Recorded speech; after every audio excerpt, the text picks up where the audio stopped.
तरी इथून मागे कीर्तनकार सांगत होते, इथून मागे गाथा होती, इथून मागे ज्ञानेश्वरी होती, पण न हातात घेण्याचे आणि न गांभीर्यानं त्याच्याकडे पाहण्याचे परिणाम गेल्या 2-2.5 वर्षात पाहिले. आता तरी संत साहित्याचं गांभीर्य लक्षात घेतलंच पाहिजे. विठ्ठल विठ्ठल विठ्ठल.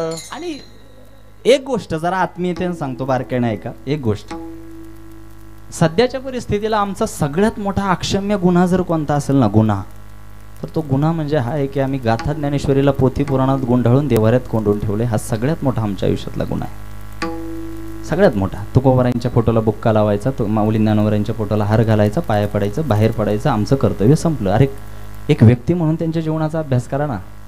त्यांना कोंडून ठेवलंय देवाऱ्यात. एक व्यक्ती विशेष म्हणून त्यांच्या जीवनाचा अभ्यास करा. आपल्या जीवनात पडणाऱ्या प्रत्येक प्रश्नाचं उत्तर आम्हाला गाथा देऊ शकते. आम्हाला हे का मान्य होत नाही? माझं प्रबोधन, माझा प्रवास हा तरुणांसाठी असतो आणि म्हणून मायबापांनो अभ्यासाने एक गोष्ट सांगतो, संत साहित्याची जेवढी आपल्या सध्याच्या जीवनात आवश्यकता आहे तेवढी याच्या आधी नव्हती. आता फार आवश्यकता आहे, फार मोठी आवश्यकता निर्माण झाली. मला काल्पनिक कथा सांगायला आवडत नाही, सत्य घटना सांगतो. आता इथं बसलेल्या 80% लोकांना माहिती आहे महाराज की गेल्या 2-2.5 वर्षापासून मी समाज माध्यमांवर, सोशल मीडियावर, इंटरनेटवर माझे विचार मांडायला सुरुवात केली. आणि त्या कामातून मला विविध परिसरातून, महाराष्ट्रभरातून तरुणांचे प्रतिक्रिया येतात, फोन मेसेज येतात, ते त्यांचे प्रश्न माझ्यासमोर मांडतात. फार मोठी प्रश्नमंजुषा त्या ठिकाणी होते. आणि अशी मला एक अशी आलेली प्रतिक्रिया, असा आलेला एक अनुभव आज तुमच्यासमोर जाहीरपणे मी मांडतोय, बारकाईने ऐकायचं की संत साहित्याची किती आवश्यकता आमच्या जीवनामध्ये आणि येणाऱ्या तरुण पिढीला हे सामर्थ्य कळणं किती महत्त्वाचं आहे. सत्य घटना आहे, मला आलेला अनुभव. एक मुंबईचा कार्यक्रम उरकून रात्रीच्या 2-2.5 वाजता मी बाबा घरी पोहोचलो आणि मध्यरात्री 2:30 वाजता माझा फोन वाजला. इतक्या रात्री फोन आलाय म्हणून मी तो फोन टाळला नाही, उचलला आणि कानाला लावला. कोणीतरी अडचणीत असेल म्हणून फोन केला असेल. मी फोन उचलला, झोपायच्या तयारीत असताना तो फोन जेव्हा मी कानाला लावला, समोरून एका पोरीच्या रडण्याचा आवाज येत होता. ती मुलगी फक्त रडतच होती, रडत होती, दाही मोकळून रडत होती. मी तिला विचारलं, म्हणलं ताई काय झालं, काही मदत हवी आहे का, काय अडचण आहे का? तिनं सांगायला सुरुवात केली की महाराज, मुंबईच्या 7 हिल हॉस्पिटलमध्ये एक MD डॉक्टर म्हणून मी कार्यरत आहे. भौतिक सोबतता, आर्थिक सोबतता कशाचीही कमतरता नाही, सगळं काही व्यवस्थित चालू होतं. पण महाराज, गेल्या काही दिवसात माझ्या जीवनात अशा काही नकारात्मक घटना घडल्या, मनाविरुद्ध गोष्टी घडल्या की मी माझा धीर कचून बसले आणि काल रात्री मी आत्महत्येचा निर्णय घेतला, सुसाईड. सुशिक्षित होती, फार मुद्देसूद बोलत होती. तिनं सांगितलं की मी बिल्डिंगच्या शेवटच्या मजल्यावर गेले महाराज आणि आत्महत्येसाठी पाऊलही उचललं. क्षणार्धात माझा जीव जाणार होता. तेवढ्यात माझ्या मनात विचार आला की आपल्या घरातल्या एखाद्या व्यक्तीला मेसेज करून सांगावं की मी माझ्या स्वतःच्या मर्जीनं जीव देते, माझं आयुष्य संपवते, कोणाला जबाबदार धरू नका वगैरे वगैरे. महाराज, तिनं सांगायला सुरुवात केली की महाराज, मी घरातल्या एका माणसाला मेसेज करायला फोन खिशातून काढला. माझं पाऊल तसंच होतं, क्षणार्धात होत्याचं नव्हतं होणार होतं. मी माझा जीव देणार होते, आत्महत्या करणार होते. खिशातून मोबाईल काढला, ते पाऊल तसंच होतं. घरातल्या व्यक्तीला मी मेसेज करण्यासाठी ते इंस्टाग्राम ओपन केलं. त्याच्यावर महाराज कुणीतरी तुमचा एक व्हिडिओ पोस्ट केला होता. त्यात तुम्ही सांगितलेल्या जगद्गुरु तुकाराम महाराजांच्या अभंगांचे फक्त शब्द माझ्या कानावर पडले. मी ते पाऊल मागं घेतलं, आज मी जिवंत आहे. एक मृत्यूचा निर्णय घेणारी, आयुष्य संपवायला निघालेली व्यक्ती पुन्हा जिवंत राहण्यासाठी प्रवृत्त होते. एवढी ताकद, हे सामर्थ्य फक्त संत साहित्यात आहे, दुसरं कशात नाही, फक्त संत साहित्यात आहे. आणि ही संत साहित्याची आपल्या जीवनात असणारी आवश्यकता येणाऱ्या पिढीला समजून सांगणं आपली जबाबदारी आहे, आपली जबाबदारी. कीर्तनं याच्यासाठी असतात, कीर्तनं मनोरंजनासाठी नसतात. आबाल वृद्ध परिवारीत आज उपस्थित आहे, जास्त करून ज्येष्ठ मंडळीत, म्हणून मला या विषयाला हात घालायचा आहे की आम्ही येणाऱ्या पिढीच्या बाबतीत तिळं मात्र सुद्धा गंभीर नाही आहोत, हे आम्हाला मान्य करावं लागेल. आमची पोरं शिवाजी महाराजांसारखी दाढी ठेवतात, आम्हाला आनंद वाटतो. आमची पोरं शिवाजी महाराजांसारखी चंद्रकोर लावतात, आम्हाला आनंद वाटतो. पण मायबापांनो, आमचा पोरगा छत्रपती शिवरायांसारखा दिसतो का, याच्यापेक्षा आमचा मुलगा छत्रपती शिवरायांसारखा वागतो का, हे त्याला आधी विचारा ना. किती दिवस अनुकरणाला बळी पडणारे, आचरणाकडे वळायला पाहिजे ना. मी किती पोटतिडकीनं बोललो ना आज, तर इथं बसलेल्या सगळ्यांना माझा भाबडा प्रश्न आहे की इथं बसलेल्या किती जणांनी आपल्या मुलांना, मुलींना, घरातल्या येणाऱ्या तरुण पिढीला हिंदू धर्माची प्रार्थना शिकवली आहे, संहिता शिकवली आहे? उत्तर नकारार्थी. सांगितले तुम्ही मुला मुलींना घरातल्या हिंदू धर्माची आपली प्रार्थना काय सांगितलंय? बाकीच्या धर्माच्या नावाने बोंबलून उपयोग नाही. इथं भोंगे लावा, तिथले भोंगे काढा, घरातल्या भोंग्याचं काय?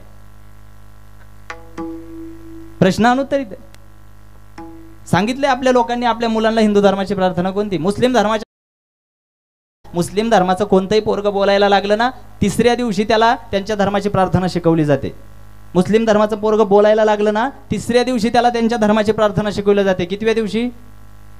या अल्लाह इल्लल्लाह हा रसूल त्याला तिसऱ्या दिवशी शिकवला जातो. आमचा घोडा 28 वर्षाचा झाला, त्याला पसायदान कोणाचंही माहित नाही. सगळ्यात मोठी शोकांतिका आहे. आणि ह्या विषयांना हात घालणं गरजेचं. कीर्तन याच्यासाठी असतात. तुमची करमणूक करायला तुम्ही कोणता बाबा उभा नाही केला इथं. फार अनुत्तरित प्रश्न आहेत आमच्या जीवनामध्ये. येणारा काळ फार भयानक आहे. तरुण पिढी कोणत्या विचारांना आयुष्य जगली पाहिजे, तरुण पिढीकडे कोणत्या गांभीर्यानं आता बघणं गरजेचं आहे, हे तुकोबारायांनी सांगण्यासाठी अक्षरशः आता तरी पुढे हे शब्द वापरले.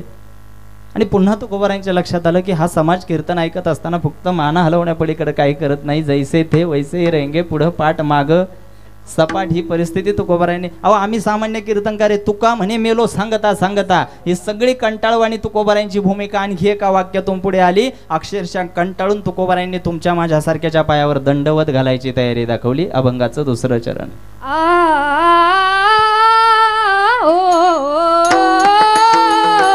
सगळ्यांच्या पाया माझे दंडवत.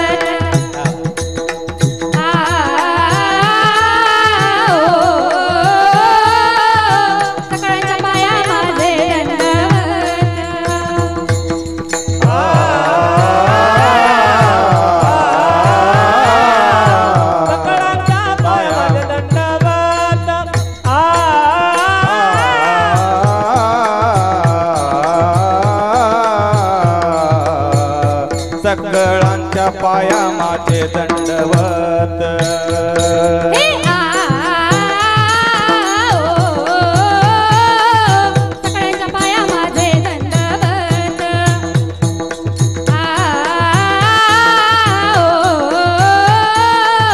सगळ्यांच्या पाया माझे दंडवत.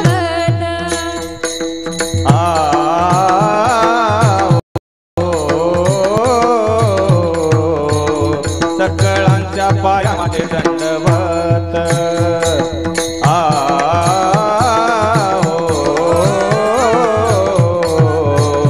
सगळ्यांच्या पाया माझे दंडवत. इथं 26 मेलेत ना, नाही सोडणार. परमार्थाच्या बाबतीत आम्हाला पळवाटा पाहिजे, निमित्त पाहिजे. माळ काढाय निमित्त पाहिजे, वारी बंद कराय निमित्त पाहिजे. उदासीनता परमार्थाच्या बाबतीत वाढली, प्रपंचाच्या बाबतीत आसक्त. मग हे सगळं निराशाजनक चित्र तुकोबारायांनी पाहिलं आणि अक्षरशः हात जोडले. सगळ्यांच्या पाया माझे दंडवत. मराठी व्याकरणामध्ये दंडवत हा शब्द सहजासहजी वापरला जात नाही. वारंवार सांगूनही जेव्हा ऐकलं जात नाही ना, तेव्हा दंडवत शब्द वापरला जातो. सगळ्यांच्या पाया माझे दंडवत. दंडवत शब्द तुकोबा वापरतात, याच्यावरून लक्षात घ्यायचं. मला अभंगावर बोलायची सवय म्हणून सांगतो. तुकोबाराय दंडवत हा शब्द वापरतात, याच्यावरून लक्ष घ्यायचं. त्यांना आम्ही किती आगतिक व्हायला लावले, किती वेटाकुटीला आणले. वारंवार तुकोबारांच्या साहित्यामध्ये आपल्याला ऐकू येईल, लागून या पाया विनवितो तुम्हाला. वारंवार ऐकू येईल. वारंवार तुकोबाराय आपले पाय धरतात. म्हणून पुढे जाऊन सांगतो, अभ्यासू नजरेने जी लोक.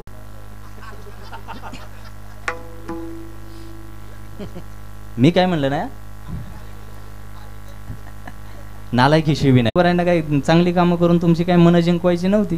काय स्वार्थ होता तुकोबारायांचा? आता तुमच्याकडे जेवढी चांगलं कामं व्हायची ती होऊन गेल्यात. पुरंदर उपसा आलाय, सगळं झालंय, चांगली चांगली कामं होऊन गेल्यात. मग तुकोबाराय परत तुमच्या पाया कायला पडतील? काही वैयक्तिक स्वार्थ आहे का? सगळ्यांच्या पाया माझे दंडवत. कशाला? आपुलाले चित्त शुद्ध करा. एकच स्वार्थ आहे महाराजांचा, आपुलाले चित्त शुद्ध करा. ज्यांना ज्यांना वाटतं अभंगाचा किमान शब्दशः तरी अर्थ कळावा, त्यांनी बारकाईने ऐकायचं. कशाला पाया पडतायत? सगळ्यांच्या पाया माझे दंडवत. कशाला? आपुलाले चित्त शुद्ध करा. आता पुढे चला. चित्त शुद्ध करायचे, मग कोणतं औषध आहे? कोणतं फिनाईल आहे बाजारात? कोणतं औषध आहे?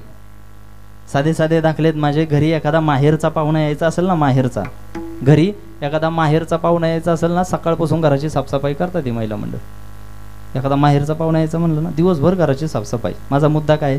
1.5 दमडीचा एखादा पाहुणा येणार म्हणून जर तुम्ही दिवसभर घराची साफसफाई करत असाल, जगाचा बाप ज्या हृदयात येऊन राहणार आहे ते हृदय सुद्धा स्वच्छ करा ना. एवनी गोपाल राहते थे, एवनी गोपाल राहते थे, एवनी गोपाल राहते थे, एवनी गोपाल राहते थे. तुका मने चित्त करा रे निर्मळ, एवनी गोपाल, एवनी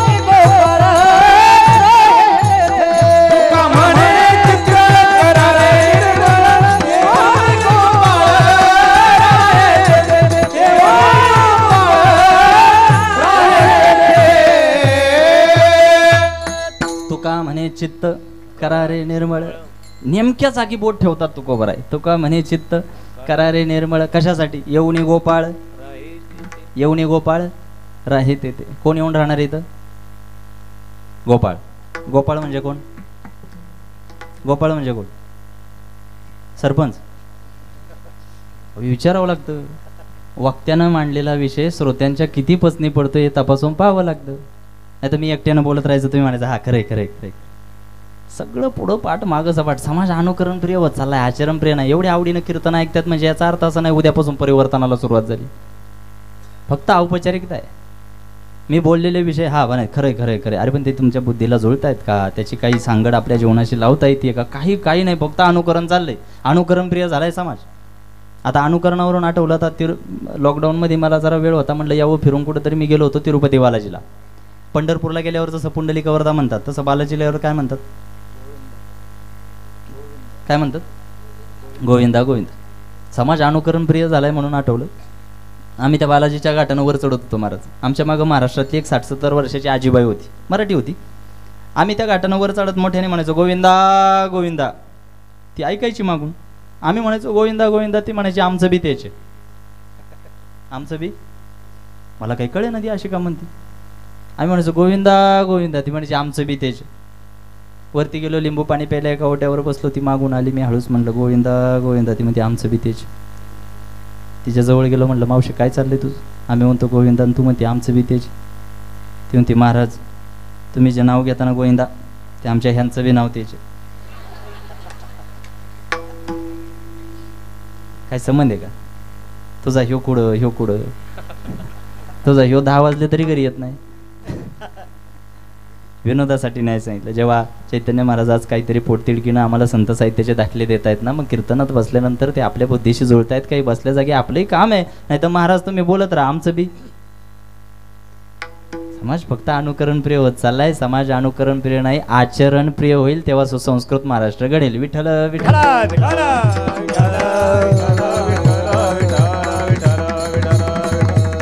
हे सगळं निराशाजनक चित्र तुकोबारायांनी पाहिलं आणि मग सांगितलं सकळांच्या पाया माझे दंडवत आपुलाले चित्त शुद्ध करा. बरं चित्तशुद्धीचे उपाय काय? बऱ्याच लोकांना वाटतं टपोऱ्या मण्यांची माळ घातली म्हणजे चित्त शुद्ध झालं. बऱ्याच लोकांना वाटतं नाकापासून शेंडीपर्यंत गंध रेखाटला म्हणजे आम्ही वारकरी झालो. फार चुकीच्या व्याख्या बनवून घेतल्यात लोकांनी. चित्तशुद्धीचा इतकं सोपा मार्ग नाही येतो. आणि चित्तशुद्धी असावी किती? तुकोबारायांची गाथा इंद्रायणीत बुडवली गेली होती. ठाऊके का? ठाऊके ठाऊके ना. तुकोबारायांची गाथा इंद्रायणीत बुडवली. हे असंच आहे. रामेश्वर भट्टांनी. कुणी घोटाळा होऊन देऊ नका, नाही तर व्हायचं महाविकास आघाडीचं सरकार. रामेश्वर भट्टांनी बुडवून. चित्त किती शुद्ध असावं, चित्त किती शुद्ध असावं सगळं आमच्या डोळ्यासमोरच आहे. काय बाहेरून घ्यायची गरज नाही, सगळं डोळ्यासमोर आहे. रामेश्वर भट्टांनी गाथा बुडवली होती आणि गाथा बुडवल्यानंतर ते निघाले होते घरी. घरी जाता जाता इंद्रायणीत गाथा बुडवली आणि घरी जाता जाता वाटेत एक विहीर दिसली. कोणाला? रामेश्वर भट्टांना. विहीर दिसली, त्यांना वाटलं ताजतवानं व्हावं, आंघोळ करावी. ती विहीर कोणाची ठाऊक आहे? आजही देहूतून जेव्हा तुकोबारांची पालखी आषाढीला निघते आजही, तेव्हा त्या पहिली त्या विहिरीवर आरतीला थांबते. ती विहीर आहे अनगडच्या फकीरांची. कोणाची? अनगडच्या फकीर. फकीर शब्दाचा अर्थ जरा नीट लावा. फकीर म्हणजे भिकारी नाही. फकीर म्हणजे भिकारी नाही. जरा कीर्तनात बसलोय, आमच्याही ज्ञानात भर पडली पाहिजे, नाविन्यपूर्ण गोष्टी कळायला पाहिजे. फकीर म्हणजे भिकारी नाही. ज्याला उद्याची फिकीर नाही त्याला म्हणायचं, ज्याला उद्याची फिकीरच नाही त्याला म्हणायचं फकीर. अनगडच्या फकीरांची विहीर दिसली. रामेश्वर भट्टांना चित्त किती शुद्ध असावं, बारं काय नाही का. रामेश्वर भट्टांना वाटलं विहिरीत ताजतवानं व्हावं, आंघोळ करावी. अंगातली कपडे काढायला सुरुवात केली. विहिरीत उडी मारणार तेवढ्यात अनगडच्या फकीर आले. त्यांनी सांगितलं रामेश्वर भट्ट पिण्याचं पाणी आहे, खराब करू नका, मी तुम्हाला आंघोळ करायला बाहेर पाणी काढून देतो. ऐकायला पाहिजे की नाही? आधीच गाथा बुडून आलेला माणूस त्याचा माथा जागेवर राहणार आहे का? अंगातली कपडे काढली, मारली विहिरीत उडी. आवाज नाही केली, अनादर केला, राग आला. अनगडच्या फकीर होते ते, श्राप दिला आणि तेव्हाचे श्राप खरे ठरायचे. आता कावळ्याच्या शापानं आताचे शाप खरे का होत नाही बाबा? कारण आम्ही आमच्या वाणीची ताकद घालवली. खोटं बोलून, निंदा करून तोंडाच्या वाफा घालवल्या. तेव्हाच्या लोकांकडे तेवढी साधन नव्हती, तेवढं तपसामर्थ्य होतं त्यांची. तेव्हाची लोक खोटं बोलत नव्हती म्हणून तेव्हाचे शाप खरे ठरायचे. श्राप दिला. श्राप असा दिला की एवढ्या थंडगार पाण्यात सुद्धा रामेश्वर भट्टांच्या अंगाचा दाह सुरू झाला, आग सुरू झाली. चित्त किती शुद्ध असावं. पाण्यातून बाहेर येतात, पाण्यात उडी मारतायत, पाण्यातून बाहेर येत आहेत, परत पाण्यात उडी अंगाचा दाह काही थांबेना. तडक आळंदी गाठली, माऊलींच्या समाधीपाशी बसले. माऊली झालेल्या सगळ्या अपराधांची क्षमा मागतो, काही करा या अंगाचा दाह शांत करा. माऊलींचा आईचं हृदय आईशी कळवळ्याची जाती करी लाभावी न प्रीती. दया आली माऊलींना आणि रामेश्वर भट्टांना सांगितलं, रामेश्वर भट्ट या अंगाचा दाह शांत व्हावा असं वाटत असेल तर एकच उपाय, एकच औषध आहे. देहूला तुकोबा नावाचे एक साधू राहतात, जायचं आणि त्यांचे पाय धरायचे. कोणाचे पाय धरायला सांगितले? गाथा कोणाची बुडवली ती? कधी कोणाचे पाय धरायला लागतील सांगता येत नाही. देहूला गेले, तुकोबाराय ओसरीवर भजन करत होते. क्षणाचा विचार केला नाही, तुकोबारायांचे पाय धरले. तुकोबा, उभ्या हयातीत कधी तुमच्याविषयी चांगलं वक्तव्य रामेश्वर भट्टांना काढलं नाही. तुमची निंदा नालस्ती करण्याच्या पलीकडे कोणताही कारभार माझ्याकडून झाला नाही. 5वा वेद गाथा तुम्ही समाजाला दान दिला, तो गाथाही अनंतदृष्ट्या रामेश्वर भट्टानं इंद्रायणीत बुडवला. झालेल्या सगळ्या अपराधांची क्षमा मागेन, तुम्ही द्याल ते प्रायश्चित्त भोगेन. तुकोबा या अंगाचा दाह पहिला शांत करा. मला कधी कधी प्रश्न पडतो, तुकोबांच्या जागी जर आपण तिथं बसलेलो असतो तर काय केलं असतं?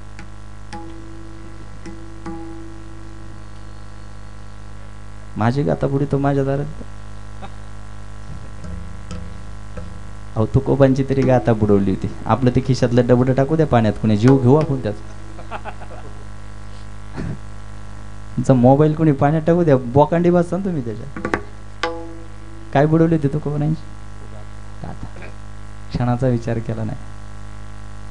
याचक म्हणून माफी मागायला आलाय, डोक्यावर हात ठेवला आणि अंगाचा दाह शांत केला. तुकोबारायांच्या आयुष्यातला जर सगळ्यात मोठा विजय कोणता असेल तर तो म्हणजे हा आहे, ज्यानं तुकोबारायांची गाथा पाण्यात बुडवावी, त्यानंच तुकोबारायांची आरती रचावी. हा सगळ्यात मोठा विजय तुकोबारायांच्या आयुष्यातला आहे. ज्यानं गाथा बुडवली ना त्यालाच आरती रचायला लावली. एवढं सामर्थ्य, इतकं चित्तशुद्ध असावं, इतकं चित्तशुद्ध. सगळं डोळ्यासमोरच आहे ना. ज्ञानोबारांचं चरित्र घ्या, माऊलींचं चरित्र घ्या. आता ह्यांना ते चरित्र ऐकायची सवय कीर्तनकारांनी ठेवली नाही, तो भाग वेगळा. यांना वेगळी चरित्र सांगतात.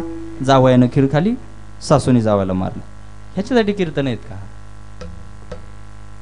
सगळं डोळ्यासमोर आहे. ज्ञानोबारांचं चरित्र आहे, तुकोबारांचं चरित्र आहे. पण आजपर्यंत आम्ही या चरित्रांमधून, संत साहित्याच्या दाखल्यांमधून घ्यायचा तो परामर्श नेमका घेतला नाही. तुकोबारायांना हात जोडायची वेळ आली. सकळांच्या पाया माझे दंडवत. विठ्ठल विठ्ठल.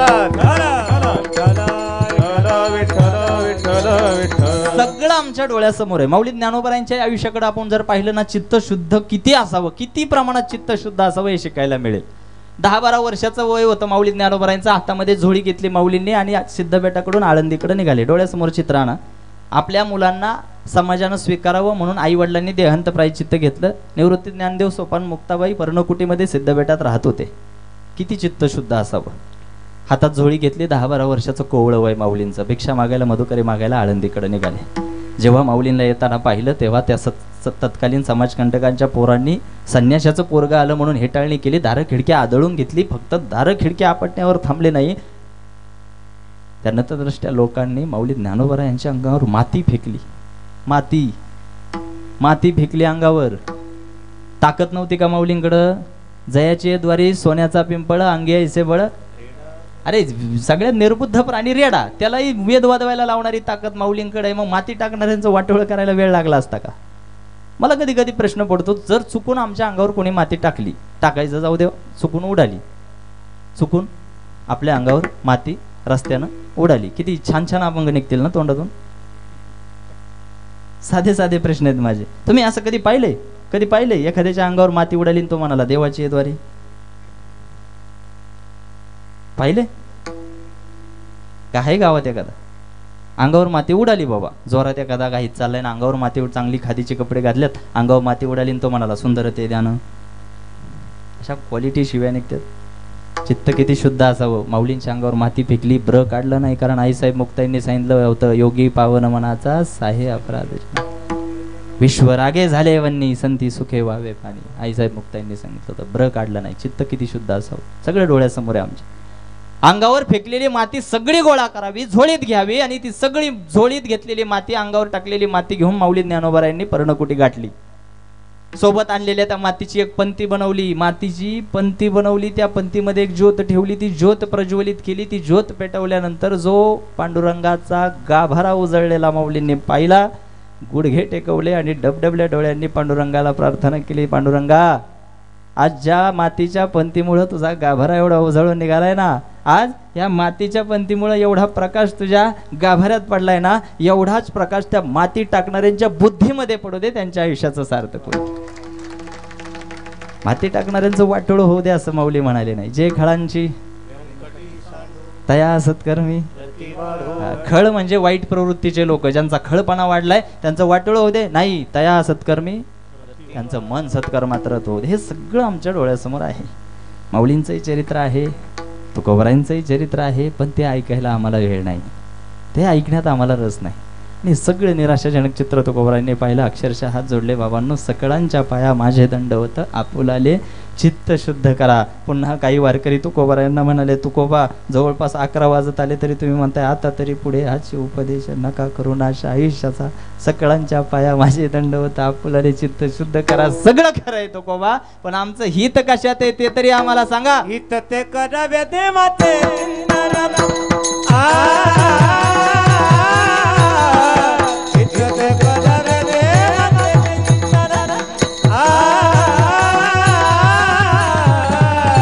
ते करावे देवाचे चिंतन,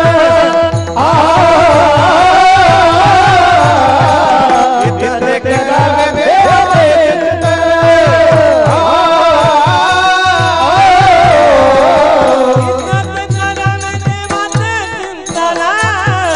करून या मन एक विधा. ते करावे देवाचे चिंतन, करून या मन एक विधा.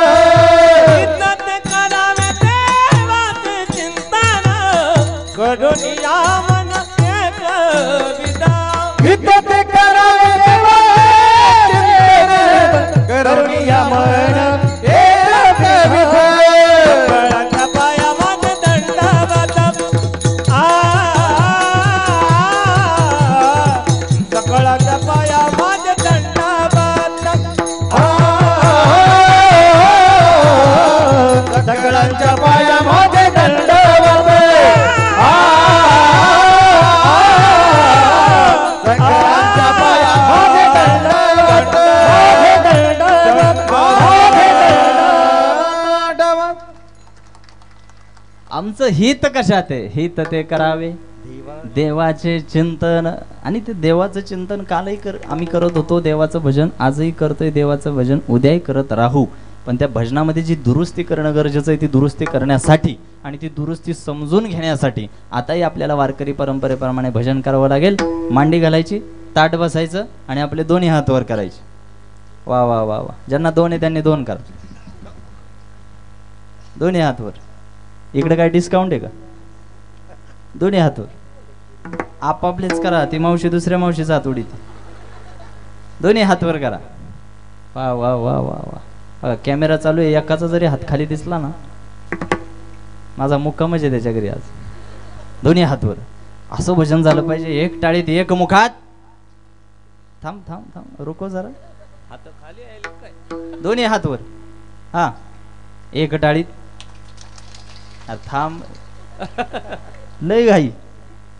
दोन्ही हातवर एका टाळीत आणि एक मुखात भजन झालं पाहिजे. विठोबा एक एक विठोबा एक टाळी झाली पाहिजे. एक हातवर हातवर हातवर.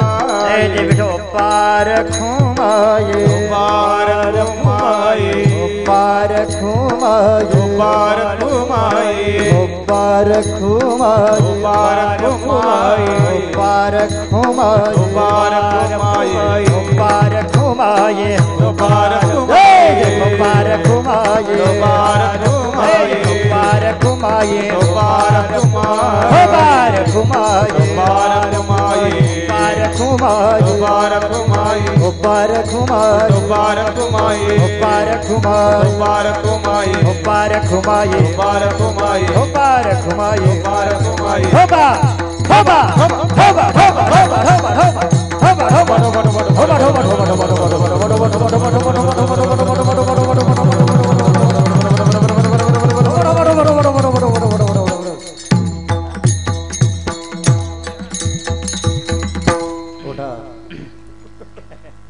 तुम्ही केले वय हात खाली.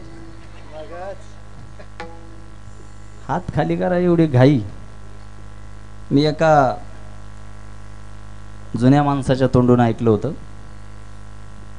भजनात टाळ्या वाजवल्या ना हातावरच्या रेषा बदलतात. नका आता का बघू, आपल्याला नाही कळत.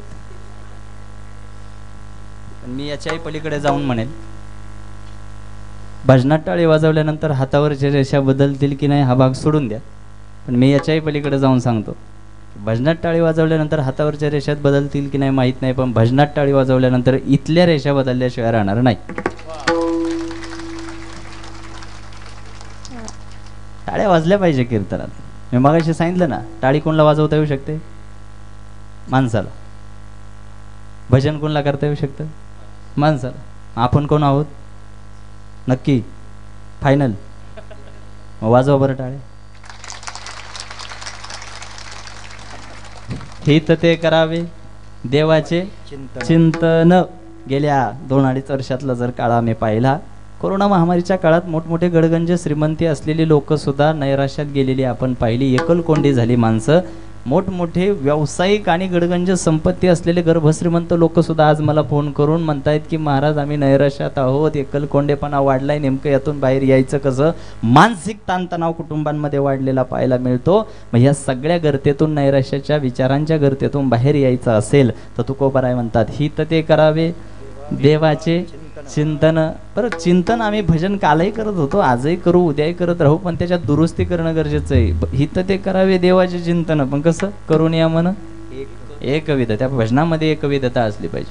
तुकोबाराय शेतात जाऊ द्या, डोंगरावर जाऊ द्या, भजनाला जाऊ द्या, मंदिरात जाऊ द्या, शौचाला जाऊ द्या, माझी मजा झाली अनावर वाचा छंद या नामाचा घेतला असे. तुकोबारायांना त्यांची वाचा सुद्धा आवरत नव्हती, इतक्या पातळीवर त्यांचं भजन गेलं होतं. इथं आम्ही शेजारच्याकडे पाहतोय, तो टाळी वाजवतोय का महाळूच टाळी वाजवतोय.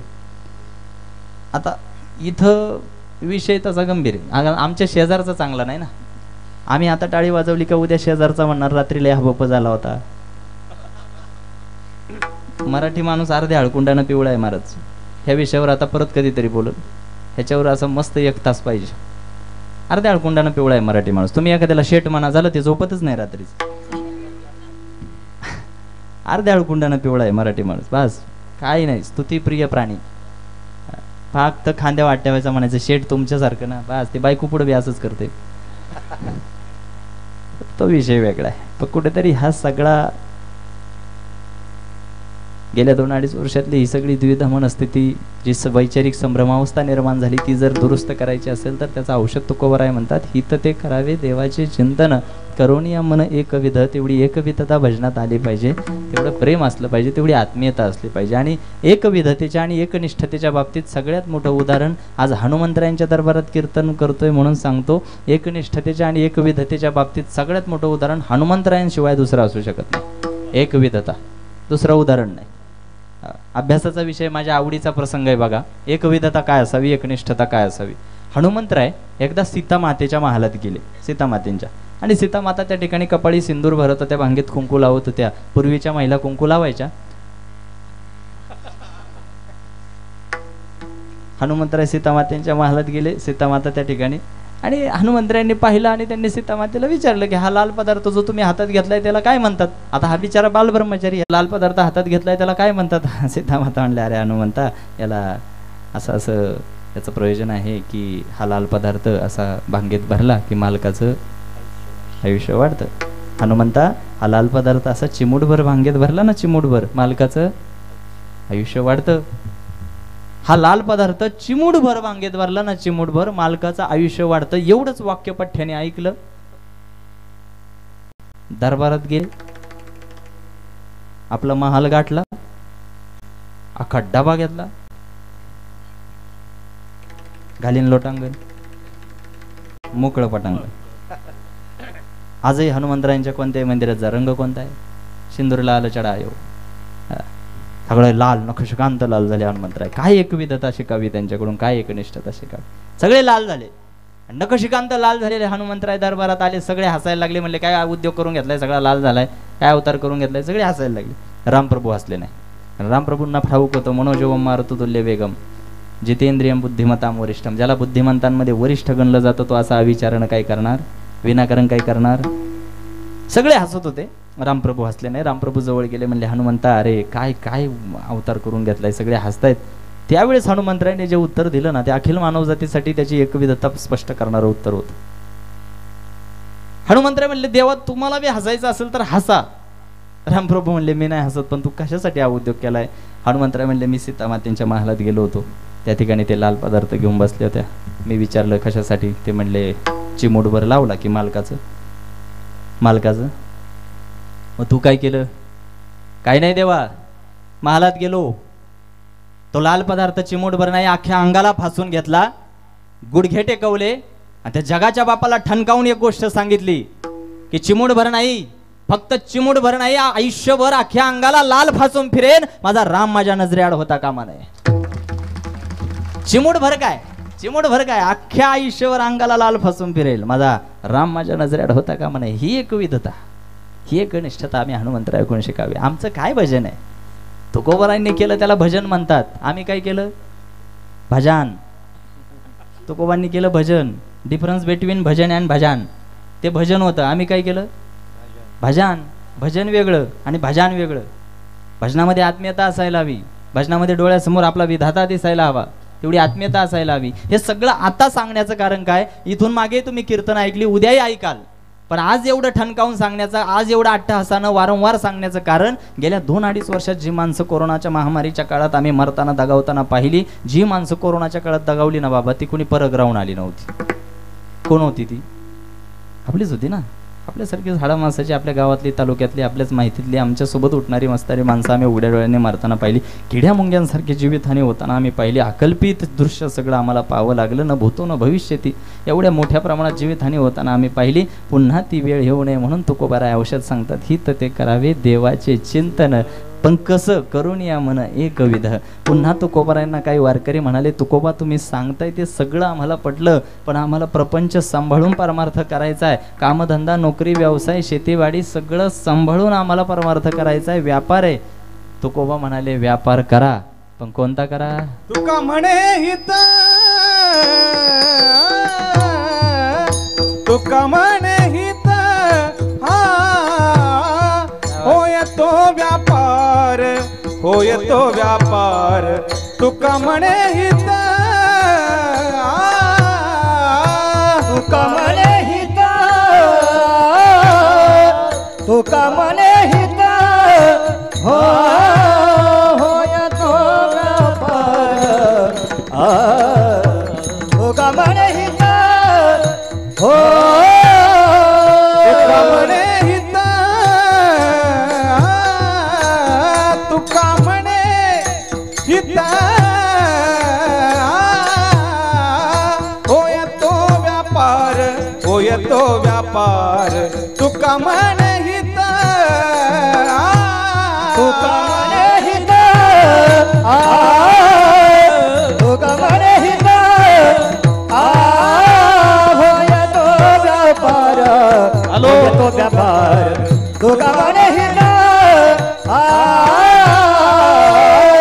काय फार शिकवावे, करा काय फार शिकवावे, करा काय फार शिकवावे, करा काय फार शिकवावे. आप सकळांच्या पाया, सकळांच्या पाया, माझे दंडवत, माझे दंडवत, सकळांच्या पाया. फार शिकावा, करा काय फार शिकवावे, करा काय फार शिकवावे, करा काय फार शिकवावे. सकळाच्या पाया, हो सकळाच्या पाया, माझे दंडवत, माझे दंडवत, सकळाच्या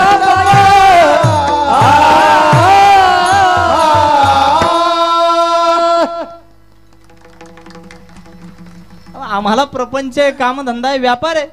तुम्ही कीर्तनात सांगून जाचाल परमार्थ करा, पण व्यापारच पाहावा लागेल. तुकोबा म्हणतात व्यापारही करा, पण कोणता करा. तुका म्हणे लाभ होय तो व्यापार, करा काय फार शिकवावे. साधा एखादा नवा व्यवसाय निवडत असताना कोणताही व्यावसायिक त्याच्यातले नफे तोटे सगळं तपासून पाहतो. प्रॉफिट लॉस, फायदा नुकसान सगळं तपासून पाहिलं जातं. आयुष्याचा व्यापार करत असताना तो कोवराय म्हणतात, तुका म्हणे लाभ होय तो व्यापार, खरा काय फार शिकवावे. आता इथं किती आवडीने ही लोक कीर्तनाला बसली असली ना 2 तासापासून, तरी 80% लोकांच्या मस्तकामध्ये फक्त प्रपंच आणि व्यापाराच्याच गोष्टी चालू आहेत. हे आपण टाळू शकत नाही. प्रपंचात जेवढा मस्तकात घर करून बसलाय ना, जेवढा प्रपंच तेवढं दुसरं काही नाही. असंच आपल्या गावात आज जसं कीर्तन चालू आहे तसंच एका ठिकाणी माझं कीर्तन चालू होतं. त्या कपड्याचे व्यापारी त्या कीर्तनाला आले, थोडे उशिरा आले आणि VIP माणसं उशिरा जरी आली तरी कुठे येऊन बसतात, पुढे येऊन बसतात. कपड्याचा शेडजी होता, असा व्यापारी, कपड्याचा व्यापारी असा शेडजी होता, ढेरी बिरी वाढलेली त्याची. कीर्तनाला आला, डायरेक्ट पायापाशी बसतो. प्रपंच किती मस्तकात घर करून बसतो, आमच्या पायापाशी बसले. थोड्या वेळाने मला खालून आवाज यायला लागला. मी खाली पाहतोय ते झोपले साहेब, घोरायला लागले. त्यांच्या गोरण्यामुळे काळी 2चा पांढरी 4 झाला.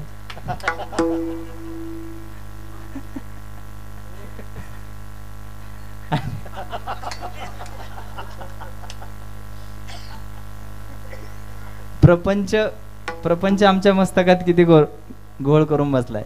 प्रपंच आमच्या मस्तकात एवढा घर करून बसलाय. साहेब घोरायला लागले. आता मी म्हणलं शेठजी आहे, प्रतिष्ठित माणूस आहे, झोपलाय तर झोपू द्या, दमला असेल. बरं, ह्यांचं घोरण्यावर वागलं नाही ना, यांना स्वप्न पडलं. आता तुम्ही म्हणसान स्वप्न पडलेलं, आतलं स्वप्न बाहेर कसं कळालं? मी सांगतो ना कसं कळालं. माणूस दिवसभर जे करतो तेच त्याच्या स्वप्नात येतं. हे कशाचे व्यापारी होते? यांच्या स्वप्नात काय येणार? बसता आला, बसता. आता तुम्ही म्हणसान स्वप्नात आलेलं कीर्तनात कसं कळालं? सांगतो ना कसं कळालं. काय आलं स्वप्नात? बसता. आणि बस्त्यामध्ये असा वरबाप त्यांच्याकडे पाय आपटत गेला, असा कडक पायजामा. आणि वरबापानं साडूला सोबत नेलं आणि म्हणलं, आमच्या साडूसाठी धोत्राचं पान दाखवा. हे सगळं चाललंय कुठं? बस्त्यात.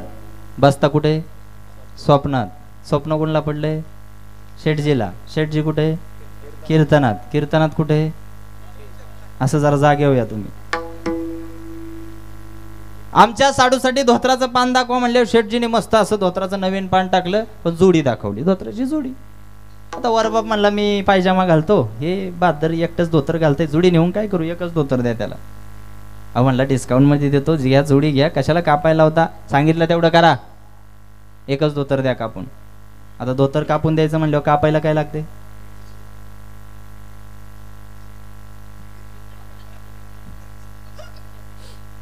आता मी बोललोय का काही? कापायला काय लागते? आता कपड्याचा व्यापारी असल्यामुळे कात्री 24 तास ह्याच्या खिशातच.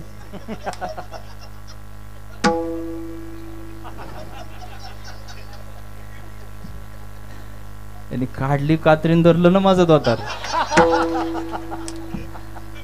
म्हणला, महाराज किती कापू? काही संबंध आहे का आता? असा झापडीत जागा केला त्याला. कुठं बसलाय, काय कापितो, कुणाचं कापितो? त्याला हसून उपयोग नाही. आमची अवस्था तशीच आहे. कीर्तनाला बसलोय पण प्रपंच सगळा मस्तकात प्रपंचच भरलाय. आणि तो कोबरांना ही आणि समाज कीर्तन किती आवडीने ऐकताना दिसला म्हणजे पारमार्थिक झाला असं नाही. कुणी महाराज तुमच्या लय वाकून पाया पडत असेल तर समजायचं नाही तो पारमार्थिक केलंय. समाजाचे एवढे अनुभव आलेत मला, कमी वयात एवढे अनुभव घेतले. एखादं परवा माझ्या हातात बिडी दिली, बिडी. मी म्हणलं, बिडी कशाला? म्हणलं, पाया पडूस तोर धरा ना हातात. म्हणलं, अवघड आहे समाजात वावरायचं म्हणजे तारेवरची कसरत आहे. एवढे अनुभव घेतल्यात. 24 तास मस्तकात प्रपंचच चाललाय. टपोरे मण्यांची माळ दिसली म्हणजे पारमार्थिक झाला असं नाही. ती तत्वांगी करावी लागतात. अधिक सामाजिक विषयावर मला भाष्य करता येऊ शकतं, पण वेळेची मर्यादा, विषयाचं भान, प्रसंगाचं गांभीर्य दाखवावं लागतं. बऱ्याच जणांच्या पायाच्या कवायती चालत. आणि सांगणारा जेवढ्या आवडीनं सांगतोय, ऐकणारे तेवढ्या आवडीनं ऐकतच असतील, अशातला काय भाग नाही. एके ठिकाणी कीर्तन होतं, 9 ते 11, 11:30 वाजले तरी माझं कीर्तन चालूच. एका बाईने घेतला दगड. आता तिने दगड उचललं, मला घाम फुटला. म्हणलं, आता कीर्तन थांबवावं तर ह्यांची चाल थांबाना. मग ती मावशी दगड फेकून मारत नव्हती आणि खाली ठेवत नव्हती. मला घाम फुटला, म्हणलं कोणाच्या डोक्यात बसतोय काय बाई. सगळ्यांनाच कीर्तन आवडतं असेल का, ज्येष्ठ माणसं असतात, म्हातारी माणसं असतात, म्हाताऱ्यांच्या तर नादीच लागू नये. मी न राहून माईक मधूनच त्या आजीला विचारलं, म्हणलं तो दगड एकदाचा खाली तरी ठेवा, नाही तर फेकून तरी मारा, घाबरवता कशाला. त्या आजीबाई म्हणली, महाराज तुमच्यासारखे कीर्तनकाराला कोणी दगड मारीन का, एवढे देखणे कीर्तनकार. माझं मीच म्हणतो, तुमच्यासारख्या कीर्तनकाराला कोणी दगड मारील का. म्हणलं मग कशाला घेतलाय दगड. म्हणली तुम्हाला नाही, मग तुमच्यासारख्यांना इथं बोलावतो कोण त्याचं टाळकं फोडायचं. म्हणजे कवाचं लावलंय कीर्तन कीर्तन. आता इथं कुणीतरी दगड उचलायच्या आधी वेळेची मर्यादा, विषयाचं भान. पण एक सांगतो माता माऊल्यांनो, तुम्ही माझ्या सगळे आईवडिलांसारखे आहात. हा कार्यक्रम मनोरंजनाचा नाही, हा कार्यक्रम करमणुकीचा नाही. संपूर्ण माझं कीर्तन विसरले तरी हरकत नाही, पण शेवट जो आता मी विषय अधोरेखित करतोय 5 मिनिटात, तो विसरता कामा नये. येणाऱ्या काळामध्ये तुम्ही किती कीर्तन ऐकली, किती ओव्या अभंग पाठ केलेत, किती कीर्तनकार तुम्हाला ठाऊक आहेत, याच्याही पलीकडं एकच गोष्ट महत्त्वाची, आणि ती म्हणजे येणाऱ्या तरुण पिढीला वारकरी संप्रदायाच्या खाली आणणं काळाची गरज आहे. काळाची गरज आहे. वारकरी संप्रदायाच्या विचारधारेखाली आणणं काळाचे. वैचारिक प्रदूषण एवढं भयानक वाढलंय वकील साहेब, इतकं वैचारिक प्रदूषण वाढलंय. आताच्या तरुण पिढीला ज्ञानोबा तुकोबा आदर्श नाही वाटत, कोणता तरी केस वाढलेला भाई आदर्श वाटत. इतकं वैचारिक प्रदूषण वाढलं. मी परवा आमच्या पिंपरी चिंचवड पोलीस आयुक्तालयात होतो, साहेबांनी मला बसल्या बसल्या सांगितलं, म्हणले चैतन्य महाराज, पुणे जिल्ह्यात, आपल्या पुणे जिल्ह्यात जेवढे गुन्हे घडले जातात ना, त्यातल्या 90% गुन्ह्यांमध्ये 17 वर्षाच्या आतली पोरं आहेत. किती, कुठं चाललंय हे सगळं वातावरण. आमच्या अवतीभोवती काय आम्ही बातम्या ऐकतोय, काय आमच्या कानावर गोष्टी आहेत, त्यात सरळ दुर्लक्ष करतोय आम्ही. आणि म्हणून लाख मोलाची एक गोष्ट सांगतो जाता जाता, महिला वर्ग जास्त प्रमाणात आहे, तुमच्या हातात घरातली संस्काराची दोरी आहे. नाही तुम्हाला परमार्थ करायला जमला तरी हरकत नाही, पण आज 1 लाख मोलाची गोष्ट लक्षात ठेवा. येणाऱ्या 20 वर्षात तुमच्या खात्यावर किती संपत्ती आहे हे कोणी पाहणार नाही, तुमच्या पोटची संतती कशी हे पाहणार आहे. संतती जपण्याचा प्रयत्न करा. आणि माझं प्रबोधन, माझा प्रवास हा तरुणांसाठी असतो. मी मगाशी सांगितलं, सुकलेली फुलं आपल्याला आवडत नाही. माझं सगळं लक्ष ताज्या फुलांकडे, देशाचं भविष्य असणाऱ्या तरुण पिढीकडे लक्ष दिलं पाहिजे. मी फक्त कीर्तन प्रवचन करत फिरत नाही. माझी एक पसायदान फाउंडेशन नावानं मी ट्रस्ट स्थापन करून घेऊन महाराष्ट्र राज्यभरात आता मी तरुणांचं संघटन वाढवतो. आणि आज इथे येण्याचं कारणही, आज येता येता मी 8-10 ठिकाणी थांबलो, सगळ्या मुलांच्या भेटीगाठी घेत आलो. कारण याचं कारण तरुणांना पुढं घेतलं पाहिजे, तरुण पिढीला प्राधान्य दिलं पाहिजे.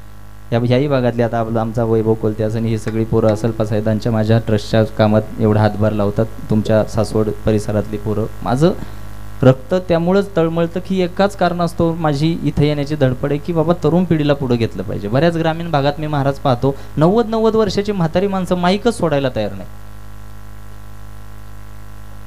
त्यांना म्हणलं तरुणांना पुढे येऊ द्या, त्यांना काय कळतंय. तुमचा कधी फ्यूज उडल सांगता येत नाही त्यांना. काय कुणावरही टीका टिप्पणी मला करायची नाही, पण चुकले तर चुकू द्या ना, चुकतील पण घडल्याशिवाय राहणार नाही. चुकले तर चुकू द्या ना. उद्या हे चालवायचंय कोणाला, चालवायचंय कोणाला. हे मग ह्यांच्या ह्या स्वभावामुळे मग ती म्हणतात कीर्तनात आपल्याला काही घेत नाही, ती चालली कुठं. असं नाही झालं पाहिजे. एक तर आधीच त्यांना आपण कसं बसं प्रवृत्त करतोय कुठे. मला ज्या ज्या भागात मी महाराष्ट्राच्या कोणत्याही जिल्ह्यात गेलो ना, लोक मला म्हणतात महाराज आज तुमचं कीर्तन आहे म्हणून तरुण पोरं जास्त आलेत. अरे बाबा ती जास्त नाही. कीर्तनाला ज्या दिवशी सगळी तरुण पोरं दिसतील त्या दिवशी महाराष्ट्र सुसंस्कृत झाला असं म्हणता येईल. कीर्तन तरुणांसाठी आहे, परिवर्तनासाठी आहे. म्हातारं झालेल्यांना काय ज्ञानोबा तुकाराम सांगायचं, त्यांना तशी पण जपमाळच घ्यावी लागते उतार वयात.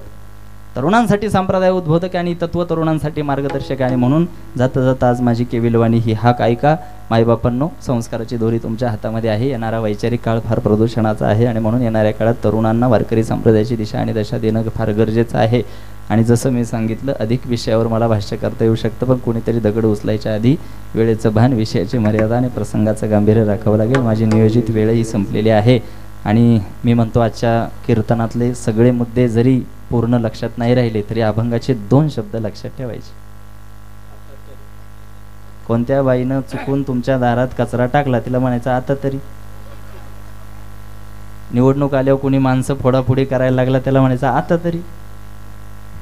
या 2 शब्दांवर आम्हाला सगळी उत्तर तुकोबारायांनी दिली असं गृहीत धरून झालेली सेवा आपल्या ग्रामदैवताच्या जगद्गुरु तुकोबारायांच्या आणि माझ्या भामचंद्र भगवंताच्या चरणी समर्पित करतो. माझ्या मानीला विराम देतो. ज्ञानेश्वर माऊली, ज्ञानराज माऊली तुकाराम, ज्ञानेश्वर माऊली, ज्ञानराज माऊली तुकाराम, ज्ञानेश्वर माऊली, ज्ञानराज माऊली तुकाराम. जय विठ्ठल जय जय विठ्ठल जय विठ्ठल जय विठ्ठल जय आ बोलिलेले गुरे वेडी वाकुडे उत्तरे करा क्षमा अपराध महाराज तुम्ही सिद्ध नाही विचारिला अधिकार मी आपुला करा क्षमा अपराध महाराज तुम्ही सिद्ध म्हणे ज्ञानेश्वर राखा पाया पैकी करा करा क्षमा अपराध महाराज तुम्ही सिद्ध ज्ञानदेव तुकाराम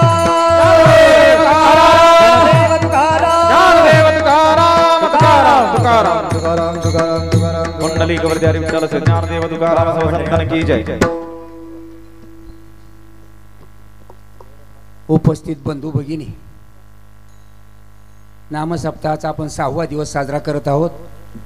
या 6व्या दिवसाची कीर्तन सेवा मागं थोडी गडबड करू नका. 6व्या दिवसाची कीर्तन सेवा आपले चैतन्य महाराज वाडेकर यांची आता पार पडलेली आहे. महाराज तुम्ही थोडं लक्ष दिलं तर बरं होईल. मी सर्वप्रथम जाहीर करतो, तुम्ही आता शेवटचं उदाहरण सांगितलं ना, 90 वर्षाची माणसं बी माईक सोडायला तयार नाहीत. मी गावच्या कार्यकर्त्यांच्या पुढं कधीच जाहीर केलं आहे की मला रजा पाहिजे, बाद झाले आता. आणि आजही ते जाहीर करतो, मी पुढच्या वर्षीपासून खरोखरी नामसप्ताहात बाजूला बसून सगळं पाहणार आहे, माईकला नाही शिवणार. ही माझी प्रतिज्ञा आहे. वकील साहेब परत नको ये.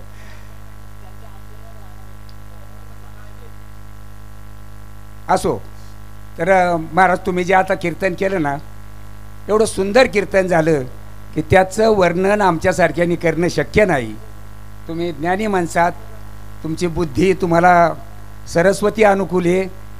एवढं सुंदर कीर्तन झालं. मी एवढंच सगळ्यांच्या वतीने सांगेल, आम्हाला कीर्तन करता येणार नाही, पण कीर्तन कसं झालं हे ओळखता येतं मात्र.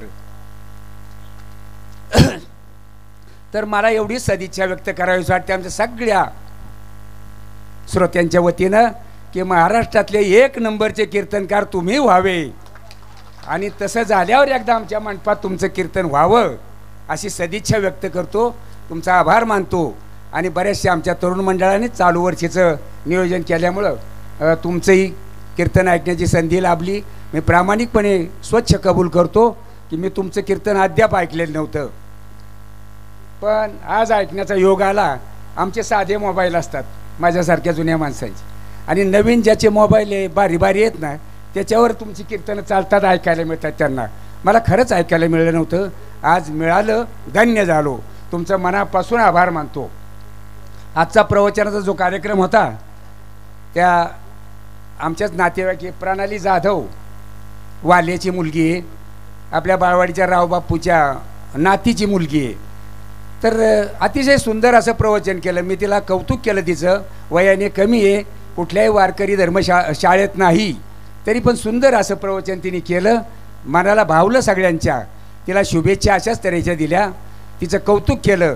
तिलाही मी धन्यवाद देतो. तिची उत्तरोत्तर प्रगती व्हावी अशी सदिच्छा व्यक्त करतो. आजचा जागराचा कार्यक्रम हे खतपूर, मुंजवडी आणि खानवडी अशा तऱ्हेचा असेल. उद्याच्या प्रवचनाचा कार्यक्रम राहील शिवाजी महाराज भोसले, आणि कीर्तनाचा कार्यक्रम राहील राजेंद्र महाराज यप्रे. उद्याचा गुऱ्होळी आणि माहूर जागराचा कार्यक्रम राहील. आजचा पंक्तीचा जो कार्यक्रम होता ते सकाळची पंगत होती मेघाबाई गोरख कोलते, दुपारची होती चंद्रकांत विश्वनाथ केदारी, ज्ञानेश्वर हनुमंत कोलते, आणि सायंकाळची पंगत होती ज्ञानोबा बापूराव कुंभारकर. उद्या सकाळची पंगत गजानन शंकर कोलते, सोपान शंकर कोलते अशा तऱ्हेची. त्याच्यानंतर दुपारची पंगत नाईक माळा मंडळाची पुंजावा शेठ, आणि सायंकाळची पंगत राजेंद्र जगन्नाथ कोलते अशा तऱ्हेचा कार्यक्रम उद्याचा राहील. मी आपल्याला टाईम अपुरा पडतो, थोडा वेळ दररोज घ्यावा अशा बेतानं भोसले महाराज आपले इथं काम करतात ना व्यासपीठाचं. अनेक वर्षानुवर्षे बरीच तप होऊन गेली ते भोसले महाराज इथं काम करतात. इतकं तंतोतंत काटेकोरपणे काम करतात, त्याच्याबद्दल कुणालाही कधी तिळमात्र शंका नाही. आणि म्हणून ते गावचे जावई आहेत आमच्या भोसले महाराज, पण ते जावई पण बाजूला ठेवून सुंदरपणानं व्यासपीठाचं चालक म्हणून काम करतात. त्यांनाही मी आपल्या सर्वांच्या वतीने धन्यवाद देतो. गायक मंडळी महाराजांनी कौतुक केल्या. गायक मंडळीचं पुन्हा पुन्हा करावं एवढं कौतुक थोडे. अतिशय आमच्या या मंडपाला तुम्ही शोभा आणलेली. तुमचं मनापासून कौतुक, धन्यवाद. श्रोते परिवार तुम्हाला सुद्धा धन्यवाद दिलं पाहिजेत. महाराज एवढी शिस्त राखतात लोक की सगळं निरूपण झाल्याशिवाय एकही कोणी माणूस उठत नाही. आणि महाराष्ट्रभर ह्या श्रोत्यांचं कौतुक होतं. या नाही तर बऱ्याच वेळेला असं होतं तुमचं कीर्तन संपलं की माणसं हुई करतात तमाशा मोडल्यासारखं आणि जे काल तिकडे निघायच्यात. पण तसं इथं घडत नाही. म्हणून तुम्हालाही धन्यवाद. आपण इथं सगळेजण येऊन आळंदी निर्माण करतोय, पंढरपूर निर्माण करतोय. या महाराजांनी सल्ला दिल्याप्रमाणे मात्र तरुण मंडळांनी इकडे वळायचे, तरुण मित्रांनी वळायचे या मार्गात. परमार्थ खरा त्यांच्यासाठी आहे. आणि म्हणून थोडा याचा बोध आजच्या कीर्तनाचा सर्वात तुम्हाला घेण्यासारखा आहे. म्हणून तरुण मित्रांनाही धन्यवाद देतो. विनेकरी बाबा उल्लेख झाला त्यांचा. आता विनेकरी बाबासुद्धा आमचे चालू वर्षी नवीनच येतं, पहिल्यांदाच विना घेत आहेत चालू वर्षी. पण त्यांनी ती सेवा चोखपणानं पार पाडलेली आहे. त्यांनाही धन्यवाद देतो. उद्याचा कार्यक्रम आपण काय करायचो नेहमी सालाबादप्रमाणे काल्याच्या दिवशी सकाळी साधारण 8:30-9च्या दरम्यान नगर प्रदक्षिणा काढायचो. ती ह्या वर्षी बदललं. या उद्या सायंकाळी 5 वाजल्याच्या पुढं नगर प्रदक्षिणा निघेल आणि त्याच्यामध्ये नंतर आपला प्रवचनाचा कार्यक्रम होईल. भोसले महाराज बरोबर आहे ना? हा, अशा तऱ्हेने म्हणजे परवा काल्याच्या कीर्तनाला उशीर व्हायला नको अशा बेतानं वेळेची बचत म्हणून उद्याच नगर प्रदक्षिणा होईल वकील साहेब 5 वाजता. तर सर्वांनी ज्यांना ज्यांना शक्य असेल त्यांनी हजर राहायचं. आणि उद्याचा दिवस हे पारायण समाप्तीचा, पारायण समाप्ती आणि दुपारी 1-1:30च्या सुमारास होम करण्यात येईल.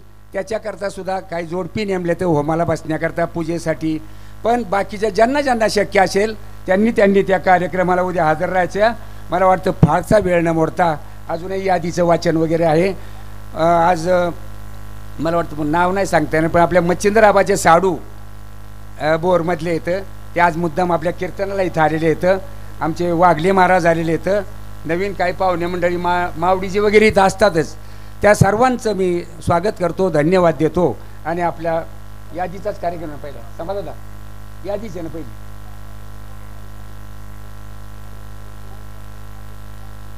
मुद्दाम उल्लेख करतो प्रणाली जाधवच्या सोबत तिची आई आलेली आहे, आपल्या गजानन शंकर कोलते त्यांची कन्या. तिला विचारलं तुझी कोण आहे ती मुलगी प्रवचन करते, म्हणली माझी नातच आहे. तर असे त्यांचं सुद्धा ते मंडळ बरोबर आलेले, त्यांनाही धन्यवाद, आभार. चला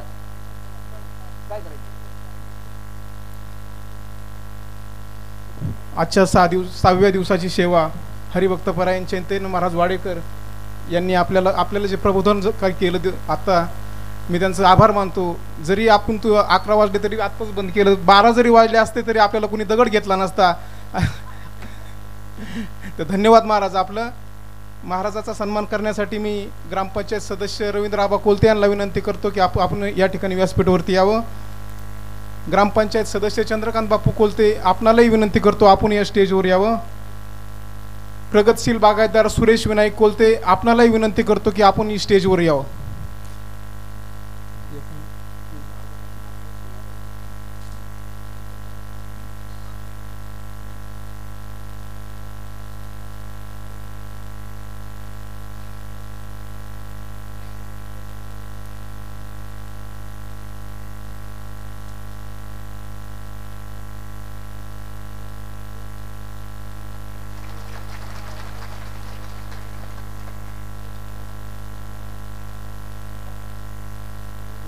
गेली 1.5-2 वर्ष झालं, 2.5 वर्ष होत आली. आपण कोरोना महामारीमुळे आपण या ठिकाणी आपल्या गावावरती जे संकट आलं तर पूर्ण जगावरती तसं आपल्या घरापर्यंत संकट येऊन पोचलं होतं. आणि या संकटामध्ये आपण गावामध्ये कोरोना समिती स्थापन केली.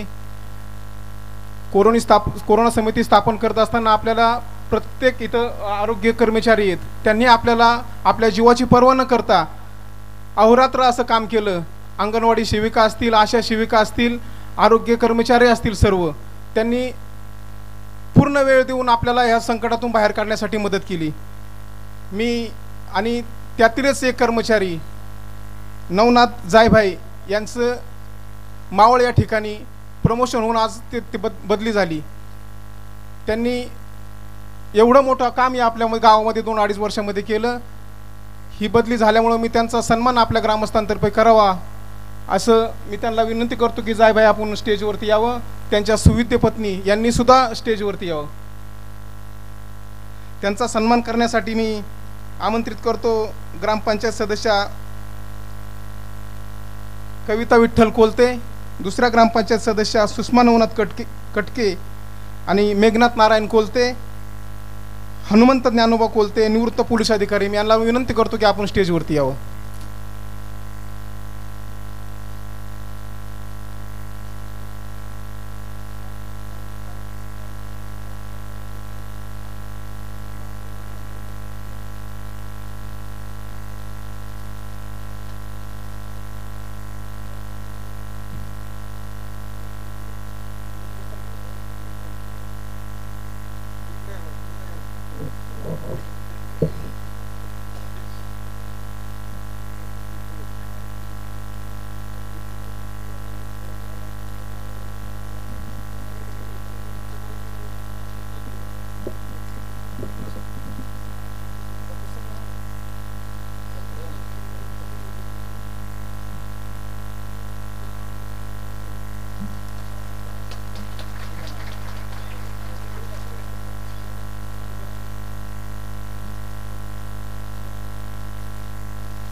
हे पहा, यादी डबल आहे. गावामध्ये जे वेगळे कुटुंब झाले त्यांची सुद्धा ग्रामस्थांनी बसून नावं काढून ती यादी वाढलेली आहे. ती यात्रेची वर्गणी ती उद्याच्याला आपण वाचणार आहोत.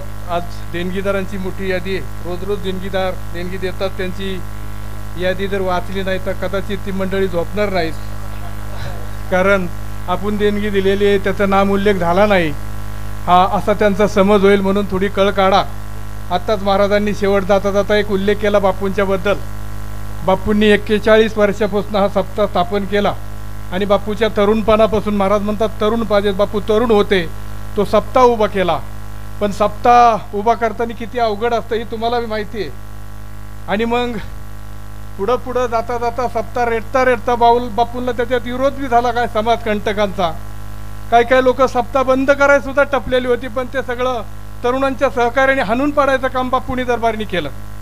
आत्ताच आम्ही बाळासाहेबांना आम्ही पहिल्या दिवशी बसलो आणि बापूंनी सरळ सांगितलं मुलांना आता तुम्ही करा, मला थांबायचे. पण बापूचं वय 92, 82, 84 असेल. बापूने आतापर्यंत रेटीत आणलं की ह्याला गालबोट लागाय नको, हे बंद पडाय नको. आता तरुणांची संख्या वाढली, परमेश्वर कृपेने चांगला आहे, परंतु बापूंच्या आशीर्वादानेच आपल्याला सर्व असं करायला लागणार आहे.